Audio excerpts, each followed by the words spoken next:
क्या आपको पता है हमारे देश का नाम भारत कैसे पड़ा? कौन सी जगह थी जहाँ से ये नाम की उत्पत्ति हुई?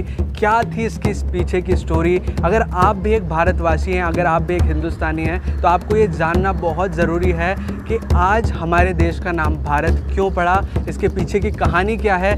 तो चलिए जानते हैं इस जगह को जहाँ से हमारी देश का नाम भारत पड़ा।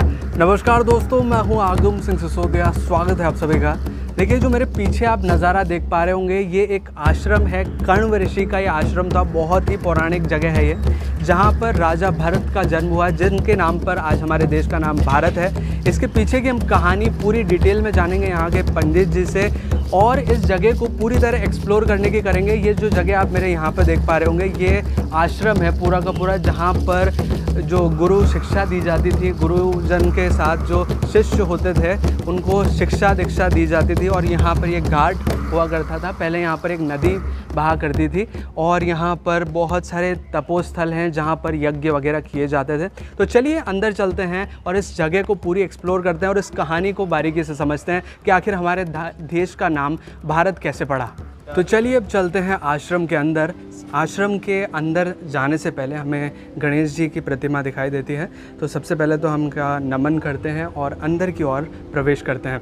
ये जो दरवाज़ा है थोड़ा सा पुराना है, ठीक है, लेकिन अब हम पहुंच चुके हैं आश्रम के अंदर। ये देखिए, जो आश्रम के रहने के लिए जगह होती थी, जो क्लासरूम हुआ करता था, वो कुछ इस तरह का हो सकता है। देखिए, क्लासरूम टाइप की मुझे जगह दिख रही है। यहाँ पर जो गुरुजी थे वो शिक्षा दीक्षा दिया करते थे।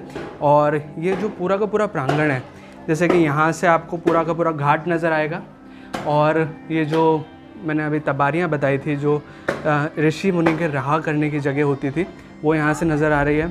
और यहाँ पर अभी कुछ लोग नहाते हुए नज़र आ रहे हैं। जैसे कि पुराने टाइम पे भी इस जगह को, ये जो तालाब है, ये जो कुंड है, यहाँ पर नहाने के लिए उपयोग में लिया जाता था। तो आज भी लोग उसी को इसी तरह उपयोग में लेते हैं। और यहाँ पर ये जो मेन जगह नज़र आ रही है आपको, ये पूरी की पूरी जगह किस चीज़ के लिए है? ये जो मैं बता रहा था, शिक्षा दीक्षा देने के लिए काम आती थी। और यहाँ का जो मुख्य शिव मंदिर है, उसका पीछे की साइड से कुछ इस तरह का नज़ारा दिखता है। क्योंकि हम यहाँ से एंटर कर रहे हैं, तो इसका जो बैक है वो यहाँ पर से ही शुरू होता है। तो चलिए अब आगे की तरफ चलते हैं और इस मंदिर को एक्सप्लोर करते हैं। और भी जो जगह यहाँ पर हैं देखने के लिए, उनको देखते हैं कि यहाँ पर कैसा आश्रम हुआ करता था, क्या कहानी थी, जो कि हम यहाँ के पंडित जी से जानने की कोशिश करेंगे। प्रणाम पंडित जी। प्रणाम। आप ये जगह पर कब से हैं यहाँ पर कार्यरत हैं? हमारे तो यहाँ पर वंशानुगत सेवा पूजा है। हम अच्छा। हमारे परिवार का, हमारी पीढ़ी दर पीढ़ी हमारे वंशानुगत सेवा पूजा इसी आधार पर चलती रहती है। अच्छा। और जैसे मेरे दादाजी थे, पिताजी हैं, उनके बाद में हूँ। अच्छा। और आने वाले मेरे जो वंशज होंगे वो यहाँ की सेवा पूजा इसी प्रकार करते हैं। तो यहाँ की आप जो कथा है उसके बारे में अच्छे से डिटेल कर पाएंगे? बिल्कुल। तो आप मुझे थोड़ा सा बेसिक से शुरू से बताइए कि यहाँ की जो कहानी है, जो राजा दुष्यंत और जो शकुंतला माँ, उनके बारे में, और वो जो राजा भरत हुए, बिल्कुल जो स्टोरी है, थोड़ा सा शुरू से बताइए आप। जी, ये जो कहानी है, ये कहानी यहाँ से न होकर ये अपनी जो विश्वामित्र जी थे, जो तपस्या कर रहे थे, तो उस तपस्या से इंद्र घबराया हुआ था। तो उनकी तपस्या भंग करने के लिए मेनका को उन्होंने भेजा था। अच्छा। ऐसी स्थिति में वो मेनका उनकी तपस्या भंग करने में सफल रही। हाँ। उन्हीं कारणों से वो उनको एक पुत्री की प्राप्त हुई, उसका नाम शकुंतला था। अच्छा। तो मेनका तो अपना काम करके स्वर्गलोक चली गई। हाँ। विश्वामित्र जी ने उस कन्या को लेके ऐसी विषम परिस्थितियों में कि अब यह बताओ, मेरा त्याग भी गया, मेरा ब्रह्मचर्य भी गया, सब कुछ खत्म हो गया, उस पुत्री को लेके मैं कैसे क्या करूं? ऐसी स्थिति में ये जो कर्ण ऋषि का जो आश्रम था, यहाँ पर वो कर्ण ऋषि को, उन बच्ची को यहाँ पर उनको दिया, और वो अपने वापस तप करने के लिए आश्रम में चले गए। तो ये वो आश्रम है जहाँ शकुंतला पली थी, बड़ी थी। हाँ। और वो धीरे धीरे बड़ी हुई। किसी कारणवश जो कर्ण ऋषि थे वो कुंभ में किसी कार्य से तीर्थ स्नान करने गए हुए थे। हाँ। ऐसी स्थिति में वो युवा हो चुकी थी शकुंतला। हाँ। और उस वक्त दुष्यंत जो थे वो यहाँ आए हुए थे, शिकार खेलने आए थे। बिल्कुल बिल्कुल। हाँ। शिकार खेलने की पर्पज से ये इधर आए हुए थे, आखेट को जिसको बोलते हैं। हाँ। और वो उन्होंने जब शकुंतला को देखा तो उन्होंने यहाँ पर जो शंकर भगवान के मंदिर में उनको ईश्वर को साक्षी मानकर गंधर्व विवाह किया। गंधर्व विवाह वो यही होता है, ईश्वर को साक्षी मान के एक दूसरे को वरमाला पहना दी जाती है, उसको गंधर्व विवाह बोला जाता है। ऐसी स्थिति में एक दो दिन यहाँ रहे, उनको सहवास के जरिए उनको एक पुत्र की प्राप्ति हुई, उसका नाम भरत था जी। और उसी देश का नाम भरत जाना जाता है। परंतु जैसे संत महात्मा जो कर्ण ऋषि वापस पधारे तो उनको इस बात का पता लगा, तो उन्होंने उस कन्या को श्राप दे दिया था कि की वजह से तूने ये कार्य किया वही तेरे को भूल जाएगा। हाँ। तो ऐसी स्थिति में क्या रहा कि वो जो उनको लेके वापस हस्तिनापुर गए भी सरी, परंतु स्थिति ये रही कि उन्होंने उनको पहचाने से मना कर दिया। कर्ण ऋषि के आश्रम, कर्ण ऋषि ने श्राप की। कर्ण ऋषि की ऐसी स्थितियों की उनकी अनुपस्थिति में उनसे पुनः पूछी ये कार्य किया गया था। अच्छा, कर्ण ऋषि ने श्राप दिया था। कर्ण ऋषि था नाम, जो वो कर्ण अलग था महाभारत का, ये कर्ण ऋषि थे जिनके आश्रम में पली बड़ी थी, तो उनकी पुत्री समानी थी। उसी स्थिति में फिर वापस वो जो कन्या उनके जो मुद्रिका जो उंगली की दे के गए थे वो मछली निकल गई थी, तो फिर किसी प्रकार से मछली में वो राजकोष की जो मुद्रा थी वो वापस अपने राजा दुष्यंत को मिली। क्यों ऐसी स्थिति में कोई भी अपनी राजकोष की किसी भी प्रकार की कोई भी चीज़ वो रख नहीं सकता था, दंडनीय अपराध हुआ करता था। तो वहाँ जमा करे उस मुद्रिका को देख के उनको याद आई, फिर राजा दुष्यंत भरत को और शकुंतला को ससम्मान यहाँ से लेके वापस हस्तिनापुर गए। अच्छा। ये उन्हीं के काल की महाभारत काल का प्रथम है जिसका दुष्यंत को जो भरत हुआ, भरत का शांतनु हुआ, शांतनु का भीष्म हुआ, भीष्म के बाद कौरव पांडव हुए। तो अपन में कह सकते हैं कि ये यहाँ का जो तीर्थ स्थल है वो पांडवों से भी 5 पीढ़ी के पहले का स्थान है, उसका ये महत्व माना जाता है। और इसी महाभारत में भी व्याख्यान है और इसीलिए इसको कर्ण ऋषि से कंसुआ इसका नाम रखा गया है, जिसको कंसुआ धाम के नाम से जाना जाता है। इसलिए महाभारत से बहुत रिलेशन है। बिल्कुल, 4 पीढ़ी का पहले का जो राजा भरत की जिसकी आप बात कर रहे हो, वो भरत जो उसका दुष्यंत आया उसके पुत्र था भरत का शांतनु। भरत नहीं है, ये महाभारत वाले महाभारत वाले भरत है। ये इनका जो पुत्र था ना दुष्यंत का जो भरत हुआ, भरत के हुए शांतनु के हुए भीष्म का हुआ कौरव पांडव। तो ये कौरव पांडव से 5 पीढ़ी के पहले का स्थान का महत्व रखता है आपका। बिल्कुल।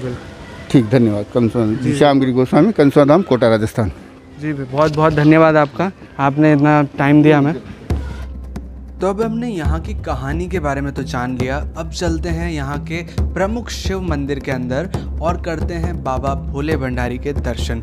ये मंदिर बहुत ही प्राचीन है, लगभग 7वीं-8वीं शताब्दी के करीब इसका निर्माण हुआ था। मंदिर के सामने बहुत सारे चबूतरे जो आप देख पा रहे होंगे, पहले ऋषि मुनियों के जो यज्ञ स्थल थे वो हुआ करते थे। जैसे कि आप यहाँ पर देखेंगे, यहाँ पर शिवलिंग विराजमान है। ये जैसे कि आप ये शिवलिंग देख रहे हैं, यहाँ पर ये शायद हनुमान जी की प्रतिमा है यहाँ पर। हाँ, राम राम लिखा हुआ है, तो यहाँ पर ये हनुमान जी की प्रतिमा है। और ये जो अब चबूतरे ये जो रह गए हैं यहाँ पर, ये जो हैं ये सारी की सारी समाधियाँ हैं। तो आप मेरे पीछे जो भी चीज़ें देख पा रहे होंगे, जैसे कि आप देखिए बहुत सारी समाधियाँ हैं। और जो मेन मंदिर है जो गुंबद के साथ दिखाई दे रहा है, वो मेन मंदिर है शिव जी का। और ये जितनी भी चीज़ जो आपको नज़र आ रहे हैं, ये जितने भी चबूतरे, वो सारी की सारी समाधियाँ हैं जो साधुओं ने ली थी। पहले के टाइम पे ये यज्ञ स्थल हुआ करते थे। ये पूरा का पूरा चौक जो आप मेरे पीछे देख पाएंगे, अभी मैं आपको पूरा वाइड एंगल से दिखाने की कोशिश करूंगा कि ये जो भी चीज़ें हैं वो बहुत ही पौराणिक टाइम से यहाँ पर स्थापित है। देखिए वाइड एंगल में आप देखेंगे तो बहुत सारी चीज़ें आपको दिखेंगी। ये पूरा का पूरा जो ये प्रांगण है, ये पहले यज्ञशाला के रूप में इस्तेमाल किया जाता था, या फिर जो गुरु ज्ञान दिया जाता था। जैसे कि बहुत सारे शिष्य यहाँ पर पूरे के पूरे बैठे हुए होंगे और यहाँ पर जो गुरु थे वो उनको शिक्षा दीक्षा दिया करते थे। ये पूरा का पूरा जो जैसे स्कूल होता है ना हमारे आज के टाइम पे, उसी टाइम के उसी तरह का ये जो पुराने टाइम पे जो स्कूल हुआ करते थे वो कुछ ऐसे नज़र आते थे, जिसमें एक मंदिर होता था, बहुत सारे चबूतरे होते थे, एक लंबा सा प्रांगण होता था, कुछ तबारियाँ होती थी रहने के लिए, जिसको आज हम कमरे के तौर पर बोल सकते हैं। ये पूरा का पूरा एक गुरुवालय हुआ करता था। यहाँ से ऊपर की तरफ चलें तो हमें जो आश्रम का ऊपर वाला सिरा है वो नज़र आता है। देखिए हम आ चुके हैं ऊपर की तरफ, और यहाँ एक छतरी है, ये भी शायद किसी संत महात्मा की समाधि होगी। और यहाँ पर भी एक छतरी है जो कि एक मंदिर रूप में है।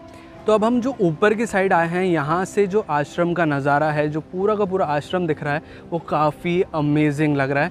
ये पुराना स्कूल है एक तरह से समझ लीजिए। आज का स्कूल बहुत ही टैशिंग होते हैं, बहुत ही अलग ही तरह की लुक्स होती हैं, बहुत सारी चीज़ें होती हैं उसमें। लेकिन पुराने टाइम पे जो आश्रम हुआ करते थे, पुराने के टाइम पे जो गुरुकुल हुआ करते थे, वो कुछ इस तरह के नज़र आते थे। तो देखिए काफ़ी अच्छा लगता है ऐसा एक्सपीरियंस, क्योंकि हम पुराने टाइम पे नहीं जा सकते, लेकिन पुरानी चीज़ें हमारे तक अगर आज तक संग्रह है तो हम पुरानी चीज़ों को एक्सपीरियंस ज़रूर कर सकते हैं। और यहाँ से पीछे का जो नज़ारा है, देखिए आप पूरा का पूरा नज़ारा देखेंगे, ये जो पीछे का घाट वगैरह है वो पूरा अच्छे से नज़र आ रहा है। और यहाँ से पीछे की और भी आपको एक यज्ञशाला नज़र आ रही होगी, जैसे कि आप मेरे पीछे देख पाएंगे, ये है यज्ञशाला, ये वाली। और यहाँ ये पीछे की तरफ जो हमने अभी जहाँ पर घास वगैरह उगी थी, जो पौधे उग रहे थे, वो जो सीन है वो यहाँ पर है। और ये जो बाउंड्री नज़र आ रही होगी आपको पीछे मेरे, ये देखिए बहुत, ये जो बाउंड्री, ये पूरा का पूरा इस जो स्थल है ये कंसवा, इसकी बाउंड्री है, जहाँ जिसमें ये समटा हुआ है, जिसकी ये पूरी की पूरी बॉर्डर है।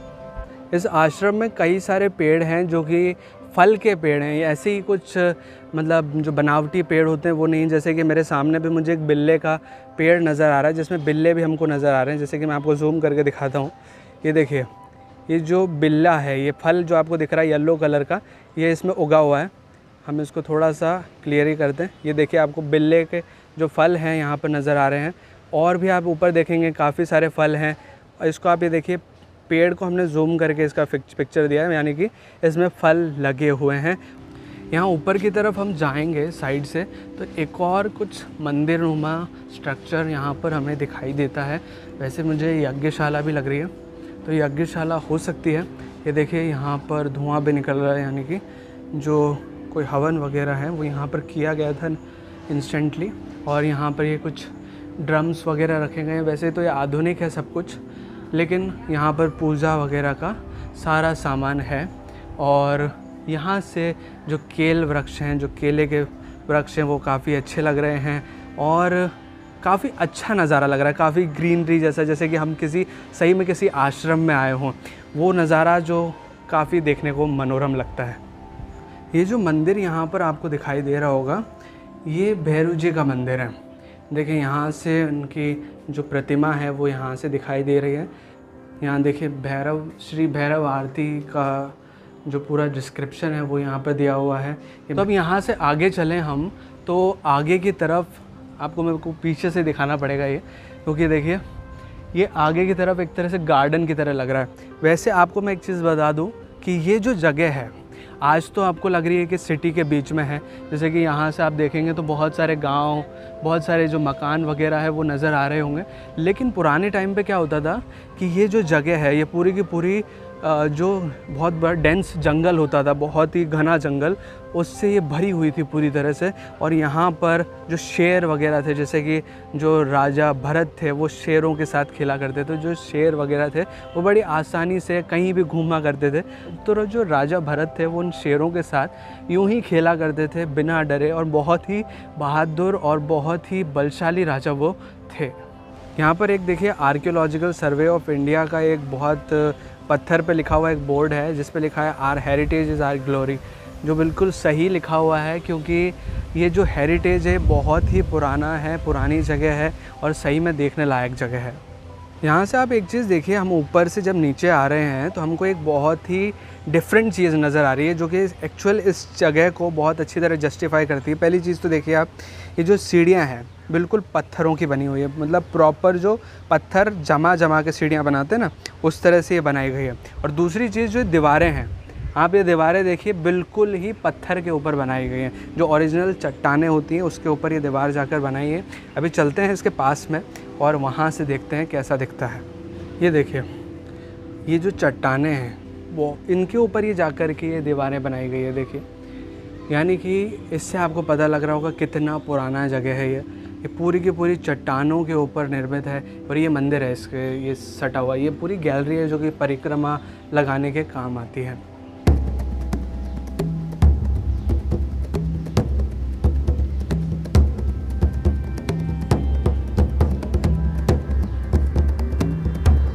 मंदिर के बाहरी सिरे में आपको बहुत सारी कलाकारियाँ देखने को मिलेगी जो कि काफ़ी अच्छी दिख रही है। पूरी की पूरी शिल्प कला की एक बहुत ही अनूठी ये कला है और बहुत ही अच्छी ये लग रही है।